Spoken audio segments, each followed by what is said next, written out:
কিভাবে একটা মেয়ে সব কিছু উন্মুক্ত করে ঘুরতে পারে যখন অলরেডি তার আত্মা জাহান্নামে জ্বলছে অলরেডি, কারণ ভবিষ্যৎ তো আল্লাহ জানেন। যেমন উমর রাদিয়াল্লাহু আনহু এর ঘর জান্নাতে আছে, রাসূল সেটা দেখে আসেন নাই? এসে ওমর ইবনুল খাত্তাবকে বলেছেন না যে আমি দেখে আসছি তোমার ঘর, আমি ঢুকিনি তোমার ঘরে তোমার আত্মসম্মানের কারণে। তার মানে তিনি পৃথিবীতে বিচরণ করছেন, ঘর তো জান্নাতে অলরেডি তৈরি হয়ে আছে।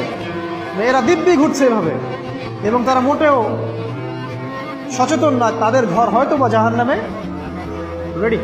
আর আমাদের so called modern western civilisation এদেরকে ব্রেইন ওয়াশ করে দিয়েছে। তারা বাজার করছে, তারা নগ্ন হয়ে ঘুরছে, কাপড় পরেও তারা নগ্ন থাকছে, তারা মডেলিং করছে, গান গাচ্ছে, নৃত্য প্রদর্শন করছে, মিডিয়া আসে, তার দেহ লক্ষ লক্ষ কোটি কোটি মানুষ দেখছে। হাজারো মানুষের নূর চলে যাচ্ছে, অন্যের নূর নষ্ট করে জান্নাতে যাওয়া যাবে না।